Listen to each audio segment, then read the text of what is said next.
Well, Narendra Modi is all set to unveil INS Kolkata and gift it to the nation's defence system. The function has already begun. Let's cut across live where the unveiling process is underway in Mumbai at this point in time. The flag officers, distinguished guests, the captain and ship's company of INS Kolkata, members of the media, ladies and gentlemen. आज भारतीय नौसेना के लिए एक बहुत ही गर्व का दिन है, क्योंकि एक विशाल युद्धपोत आईएनएस कोलकाता माननीय प्रधानमंत्री द्वारा भारतीय नौसेना में कुछ ही देर में कमीशन किया जाएगा। मैं माननीय प्रधानमंत्री का और बाकी जो अतिथिगण हैं उनका हार्दिक अभिनंदन करता हूं और उनका बहुत आभारी हूं कि उन्होंने अपना बहुमूल्य समय निकाल के इस कमिश्निंग सेरेमनी की शोभा बढ़ाई है। आईएनएस कोलकाता की कमिश्निंग के साथ साथ सोने पे सुहागा ये भी है कि ये विशाल जहाज अपने ही स्वदेशी shipyard Mazagon dock limited Mumbai में बनाया गया है।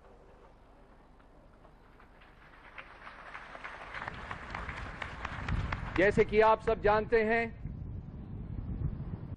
युद्धपोत बनाने में हमारे देश की परंपरा सदियों से चली आ रही है। तकरीबन 200 साल पहले इसी मुंबई डॉकयार्ड में कुछ ऐसे शक्तिशाली युद्धपोत बनाए गए थे जिन्होंने सारे विश्व में असाधारण ख्याति प्राप्त की है। आजादी के बाद आत्मनिर्भरता को मद्देनजर रखते हुए नौसेना के निर्माण के लिए हमने 50 साल पहले एक नेवल शिप डिजाइन डायरेक्टरेट को स्थापित किया था। साथ ही साथ सेल्फ रिलायंस के लिए भी हमने अपने ही नौसेना के युद्धपोत अपने शिपयार्ड में बनाने शुरू कर दिए।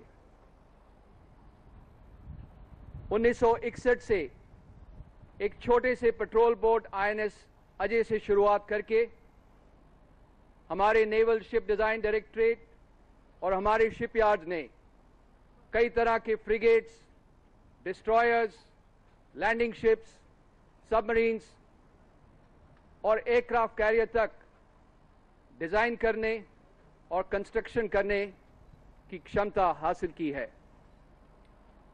आज हमारे लिए एक बहुत गर्व की बात है कि हमारे भविष्य के भारतीय नौसेना की नींव आत्मनिर्भरता और स्वदेशीकरण पर रखी गई है और 44 विभिन्न तरह के जहाज और पनडुब्बियां अपने ही देश के पब्लिक और प्राइवेट सेक्टर्स के शिपयार्ड्स में बनाए जा रहे हैं। भारतीय नौसेना एक मल्टी डायमेंशनल फोर्स है जो कि समुद्र के तह के नीचे, समुद्र की सतह पर, आसमान पर और अंतरिक्ष में भी ऑपरेट करने की क्षमता रखती है। हमारे जहाज, पनडुब्बियां और हवाई जहाज हिंद महासागर में किसी भी चुनौती करने के लिए परस्पर तैयार रहते हैं। एक समुद्रवर्ती देश होने के तहत हमारी समुद्री संपदाओं और हितों की रक्षा करने की जिम्मेदारी नौसेना की कंधों पर है, क्योंकि इन हितों का सीधा संबंध हमारे देश की आर्थिक स्थिति से जुड़ा है और नौसेना इस जिम्मेदारी को निभाने के लिए हमेशा तैयार रहती है।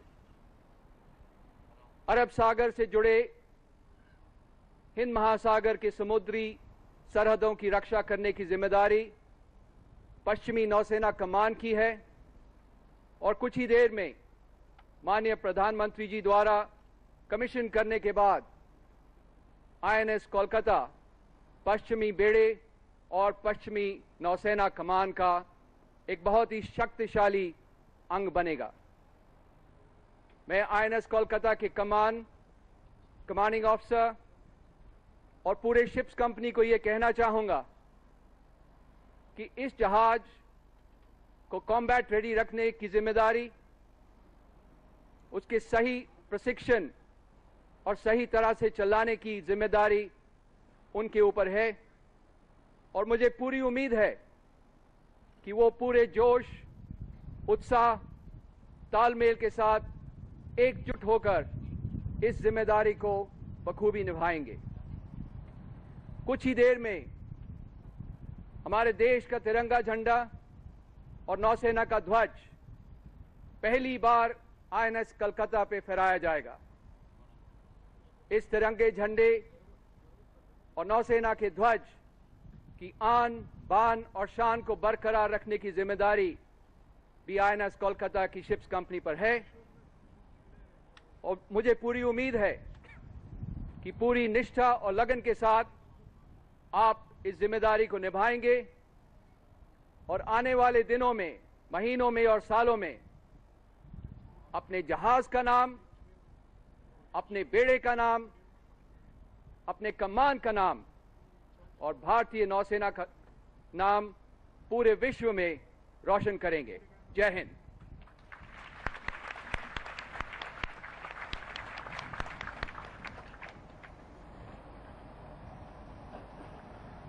अब मैं रक्षा मंत्री माननीय श्री अरुण जेटली से अनुरोध करता हूं कि वह आज के समारोह को संबोधित करें।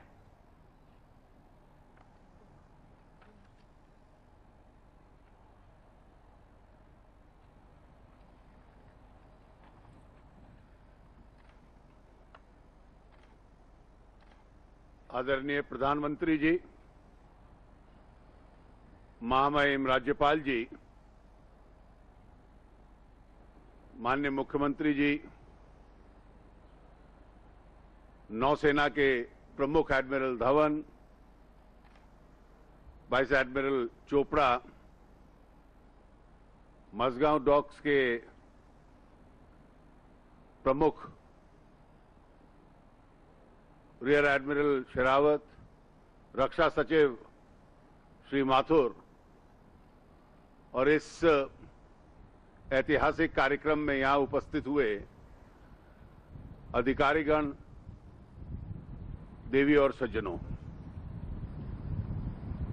आज इस देश के लिए और भारत की नौसेना के लिए एक ऐतिहासिक दिन है। ऐतिहासिक इस दृष्टि से कि अपने देश में ही निर्माण किया हुआ सबसे बड़ी नौसेना का एक जहाज आईएनएस कलकत्ता, जिसको डिस्ट्रॉयर नाशक कहते हैं, उसको कमीशनिंग किया जाएगा। भारत की नौसेना इस देश की 7,615 किलोमीटर की जो समुद्री तट है उसकी रक्षा करती है। और आज तक ये परंपरा रही है कि कुछ सामान छोड़कर बाकी हम दुनिया के बाजारों से खरीदते रहे हैं। लेकिन धीरे धीरे जो हमारे निर्माणकर्ता है इस देश में, और मझगांव डॉक्स ने उसमें एक प्रमुख भूमिका निभाई है कि इतनी क्षमता हासिल की है कि इस विशाल जहाज का निर्माण उन्होंने देश के भीतर किया है। वैसे इसके नाम के साथ हम डिस्ट्रॉयर शब्द का इस्तेमाल करते हैं, लेकिन इसका उद्देश्य इस क्षेत्र को शांति की बहालता रखे, उस उद्देश्य के साथ किया गया है। मैं मानता हूं कि इसकी कमीशनिंग के बाद नौसेना की क्षमता बहुत अधिक बढ़ेगी और इस देश को सुरक्षित रखने में वो अपना योगदान निभाएगी। सरकार का ये प्रयास रहा है कि धीरे धीरे इस देश के अंदर देश की रक्षा के लिए जो सामान आवश्यक होता है उसका निर्माण आरंभ हो जाए। इसके लिए कई कदम हम लोगों ने उठाए हैं और मैं विश्वास करता हूं कि आने वाले वर्षों में उसका जो असर होगा वो स्पष्ट सामने नजर आएगा कि सेना का सामान दुनिया से खरीदने के स्थान पर दुनिया के पास बेचने की परिस्थिति में भारत अब उस दिशा में आगे बढ़ पाएगा।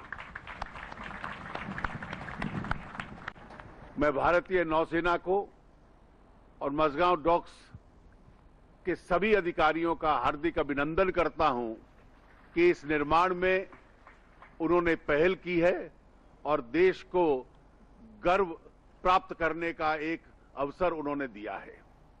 मैं आप सबका जो इस कार्यक्रम में आए हैं हार्दिक अभिनंदन करता हूं और मुझे विश्वास है कि ये देश इस प्रकार के निर्माणों के साथ और अत्यधिक सुरक्षित रहेगा। आप सबका बहुत बहुत धन्यवाद और अभिनंदन।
Commissioning order by the Chief of the Naval Staff.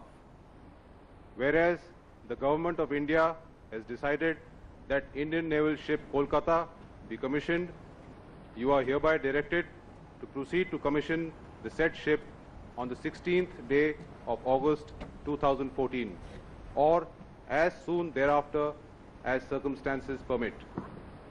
Indian naval ship Kolkata will be administered by the Flag Officer Commanding in Chief, Western Naval Command.